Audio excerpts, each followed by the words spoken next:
What's up, guys, and welcome to the Watchlist video for the week coming up. It is Sunday, August 11th, and we're looking at setups into next week. So, something that I've reviewed and studied in my own trading and have noticed in a trend this year is all of my best trades have came from A plus setups. So what I'm going to be doing is only focusing on A plus setups. I mean, I know that kind of sounds silly, right? Because we should always be taking A plus setups, but sometimes you get a lot of buys on other time frames, and so on and so forth. But right now, my only focus for going into the next at least month or so. I don't really have an end timeline on this, but we're going to be just focusing on only A plus setups and only trading those. So with that being said, let's take a look at the market here. So let's clear some of this off. Oops. Okay. So for SPY, we're going to take a look at the weekly time frame. Well, first we need to point out a pretty important thing. So this month could potentially be the first month that we lose momentum off of this squeeze we've had back in here. Okay, so this is the similar story with QQQ. We had beautiful buy signals here and then had this nice run up of about, I'm gonna say close to 40%. Yeah, 44% return. So this was off the monthly time frame. These buy signals were back in 2023, and we had this nice run up, right? So right now we could be getting the first bar of lost momentum. Typically, you look for two to confirm, like you can see here. We had a loss of momentum here, but then we pushed up for a couple months, and then we got the two confirmed lower bars on the monthly time frame, and then we had the pullback to the 21, and then a further pullback back into the 55. So what we're looking for here is you can kind of see if we go back in time. Typically, what will happen is you get a squeeze, you get buy signals, you get this nice run up, you get momentum losing for 2 bars, and then you get the flush back to the 21. It tries to find where it's going to hold up, where it's going to find support. In this case, it was right around 275, kind of like this support level right coming from right there. And we kind of held there and then eventually made our move back up and then got buy signals again and had to move up. So what we're looking at here is that you can see we had a nice push up and now we're getting this first bar of lost momentum. Something can happen like this, but we have to first wait for this monthly candle to close. Second, we need to be cautious of what is happening next, because it really depends on like if we get this first momentum bar loss, I'm going to be looking for a move back to the 21 EMA. And right now, where that sits is right near the previous all-time highs from 2021 and at around $400. So we plug that price target in. I'm thinking that's where it's likely we may head back to if we end up losing momentum on this monthly. So if we go here and look at SPX, we can see that similar story here coincides. 21 EMA coincides with the highs here and puts us around 4,800.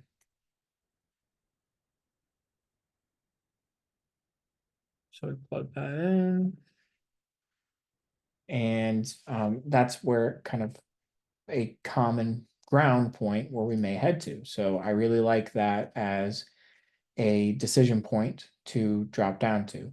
And you can see here from when we got those buy signals on QQQ, this ended up being about 34% return for the SPX and SPY. Okay. And then, so from there, what else are we going to be looking at? Now let's go down to the weekly time frame. Okay. So the weekly time frame, we can see here that we've got our lost bars of momentum, and we are now in a phase where we're probably going to build another squeeze. Now, SPX SPY isn't as clean, in my opinion, as the chart with QQQ in terms of like what kind of happens typically. So if we look here, you can see we had this nice squeeze. It fires off to the upside. We have quite a bit of time with upward price action, and then we get our lost bars of momentum. Then we trade down to sideways, and then we create a squeeze, and then we get our buy signals, and then we get our move up. And then we lose momentum, we trade sideways for a little bit, build the next squeeze, and then get our buy signals, and then have the move up. And then we lose our bars of momentum. So it's like a cycle. If you use this works on any time frame. I've been explaining this to the chat a lot as of recently so they can understand the market conditions that we're in. So this is what you want to get across here. So main point I'm trying to make is basically it happens in a cycle. You may have picked it up already now that I've walked through multiple different cycles within the past few years, just in this video. But what we want to look at is, okay, so first we get a squeeze, we fire off to the upside, then we get two lost bars momentum, and then we head back to the 21, we chop around for a little while, build the next squeeze, and then we get our buy signals, we fire off, and then we end up losing momentum, head back to the 21, chop around for a little bit, and then rinse and repeat, right? So right now we are in a phase of we had the squeeze, it fired off to the upside, we have our two lost bars of momentum, we pull back to the 21, now we're more than likely going to chop around for a little while, build up the next squeeze, and then that's going to take us in the next direction. Now, the question is, okay, if we look at the monthly, if this is a lost bar of momentum, we'll likely have a weekly squeeze that may fire to the downside. So like here, if I was to highlight this, where we lost the 2 bars of momentum right here, we go to the weekly time frame, and then we built another squeeze, and then that fired to the downside, which ultimately brought us back to the 21 on the monthly time frame, and then even a little past that. So we pull back through the 34 to 55, trade around for a while. So okay, so basically what's happening is, okay, it's probably likely that we may, if this confirms momentum is lost on the monthly time frame, we will likely go back, or we'll build a squeeze and fire off to the downside and head back to 400-ish, maybe even a little bit lower. I think anywhere between 350 and 400 is probably makes sense. Based on the last pullback we had, we pulled all the way back to the 55 EMA, which for right here would be right around 340. So around that 400 to 340 area probably makes a lot of sense. So that's kind of what I'm seeing in the bigger picture of things. It's just a cycle. We trade that cycle, and we continue to focus on that and trade it. So now let's go down to the daily time frame. Right now, we're bouncing off the 200 EMA. If I go look at SPY, it shows up in ES, I believe. So ES bounced right off the 200. And if we go back, we look at NQ, we're bouncing at the 200. We found a little bit of support there for now. I'm thinking we may get a reversion back to the mean and kind of come back to test this little cluster of moving averages. So I think this is a spot where we could see a pullback into this area and a move back up. So which for the NASDAQ is around about 400 points. So I think we could rally and then continue our downtrend, or we may chop around for a little bit. So this next test of the 21 EMA in this kind of resistance area is pretty critical. So what I would like to see is we come back, we hit this resistance, we trade around for a while, we can't break it. Let's even put this here too.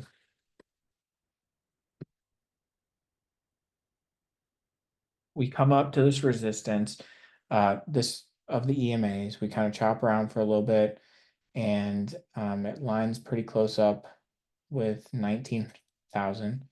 And we trade around there for a little bit, we build the next squeeze, and then we fire to the downside again. I'm thinking that's probably what may happen based on the way the price action is looking. We've got a strong downtrend, we've got red trend bars, and so I'm thinking we'll probably get a continuation to the downside. So that's what I'm thinking for the NASDAQ, SPY, same thing, or they're going to move in tandem with each other. So I'm thinking the next move to the 21 EMA is probably the most important. Once again, for ES, we've got this cluster of resistance here of the EMAs. So I'm wondering, okay, are we going to hold this as resistance or are we going to break it? We also have 5,500 here as well. So well, I'll be interested to see, okay, can we break above this? Then we have to break above 5,500. So I'm thinking we're probably going to stall out. We're going to get a move back to this area, stall out, and then probably make a lower low. So that's just what I'm seeing right now. And that kind of goes in line with what we're seeing on the weekly time frame. That goes in line with what we're seeing on the monthly time frame, and so on and so forth. Okay. So that's what I'm initially looking at for the markets and kind of my view right now. If we go maybe to the 4 hours so we can see more intraday, we've still got a lot of resistance here. I think if we come up to this area, you can see this is where those daily EMAs are. Look at all this congestion we have right here. So I think there's a good chance that anybody that got in here, and then we had this breakout. They were super happy. We flushed down through here. Whoever didn't get their stops or get stopped out, they're bag holding in here. So I think if we pop up to this resistance, I think this is a short the resistance right here, because we're going to have orders being filled here trying to get out at break even from this flush right here. That's just kind of market psychology stuff. So that's what I'm thinking that may happen. This 4 hour squeeze can probably give us a pop into there, which would be about 130 points to right around this area. So that's a pretty substantial move for the S&P. And so that's what I'm watching right now. Okay. Plain and simple. That's what I'm looking for. That's the kind of ideas. And then we kind of, as we move to the lower time frames, it just becomes a little different. You can see it lines up with the 200 on the 2 hour, and the 1 hour, we're trying to break that resistance. But one sign that kind of gave me the idea that we may turn around is that, let me check, it might have been on the 15-minute. No, it was a 30-minute. So at first, we had this push up almost to the 200. We rejected it. Push up to the 200, rejected it on the 30-minute time frame. And then we had this break above with volume and have held back above it, retested it. All the other moving averages have now reclaimed it. And now we're kind of consolidating sideways. So I'm thinking this might give us that move back up into this area here. So that's kind of the full breakdown from the lower time frames, from the higher time frames down to the lower. And this is kind of how your analysis should be. And so that's what we're kind of looking at right now and what we could potentially be doing into this next week. So my initial thoughts is we get a reversion to the mean, which is this area right here. And we can see that pop up into there. And then from there, I'm going to be cautious, even thinking about getting long, and more so paying attention to the short side, considering this kind of resistance that we have right here that I definitely want to have marked out. And then play the move from there. So let's keep an eye on that. We'll go to make sure that's all set. Cool. And then we have this pretty clear support level, I think, to the downside. Very strong support level that I'm noticing is 5,200, that we continue to come to this level and have had strong bounces at that level. So we do have to watch out for that. So that's the markets. If we go look at some other stuff here, which all of this is dependent on the markets, right? But if we go look at the total strength behind stuff, XLU leading the way with the most strength in the market, along with IYR, and then gold. So gold actually has a pretty interesting setup. So if we go here, we look at the daily time frame. You can see we're consolidating here. We're in a squeeze. This thing looks pretty good, but what we need to pay attention to is we've got a 2-day squeeze that looks really, really good.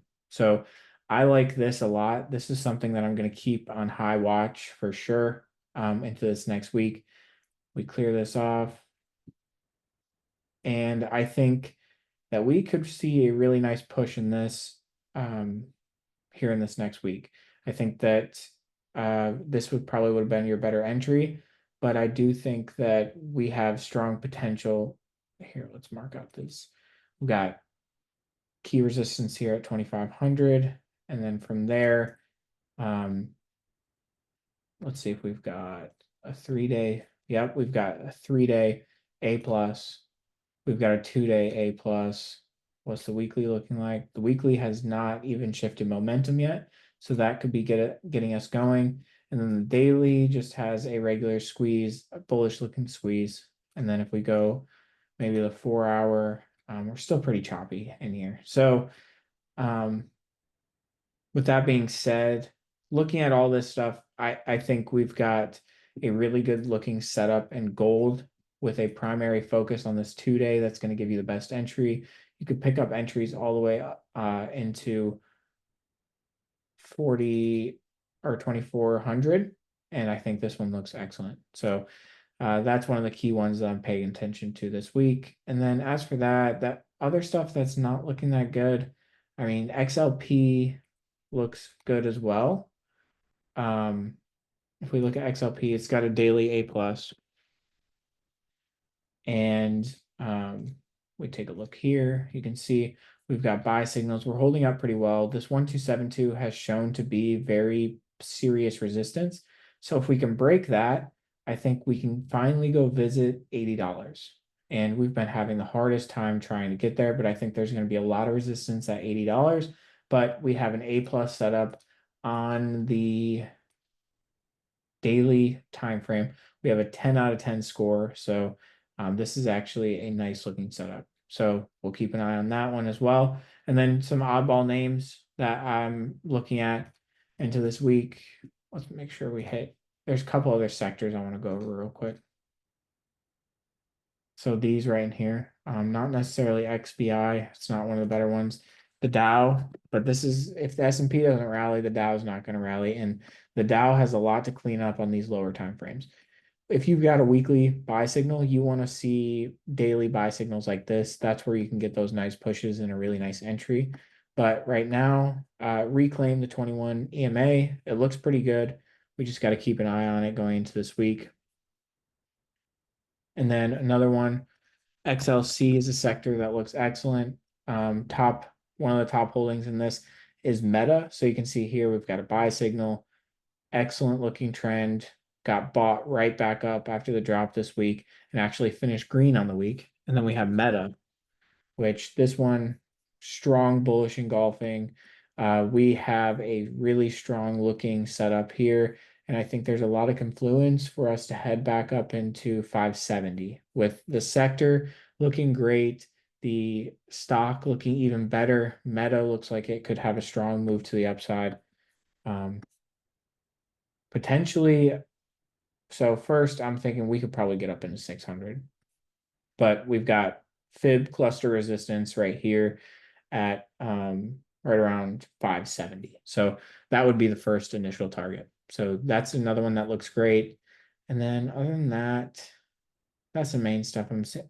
And so to complement DIA, XLF also has a weekly buy signal that I actually like, and I think I would rather maybe play this rather than the Dow. Just personal preference. I think this one actually looks a little bit better than the Dow. Got a buy signal, strong candle here, looks good, and could see a continuation. We've got a lot of names that are setting up in this sector that also have buy signals like JPM. Let's see if Goldman Sachs does not, but JPM has a nice buy signal and looks really good here, similar to XLF. And then let's see. Trying to think what other ones do. Does BRKB? Yeah, BRKB, which is the top holding in XLF, also has a buy signal. This one probably actually does look the best, in my opinion. So yeah, let's keep an eye on those names. That sector, 10 out of 10, A plus setup, strong trend. It's got a squeeze, it's got stacked EMAs, above the trailings, all this stuff, everything that looks great. Here's the last time we got a buy signal on this name, and there's a move up. So and then last two I'll give to you. Spotify, pretty random. We still have a bit to get to these highs, but let's do this. Let's mark out the fibs from all-time high to all-time low. And then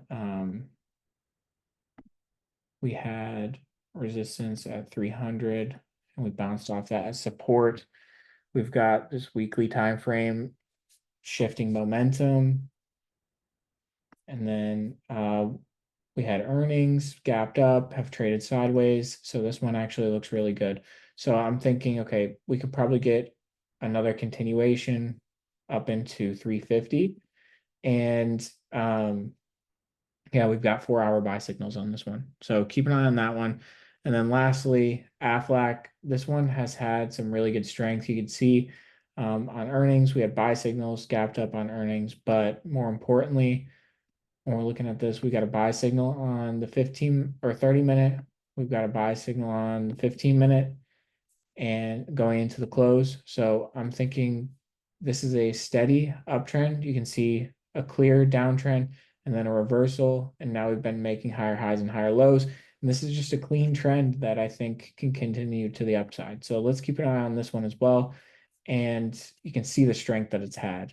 Insurance stocks have had a lot of good strength as of recently. So we can look for that to continue and potentially go retest this high. So I like this one a lot as well.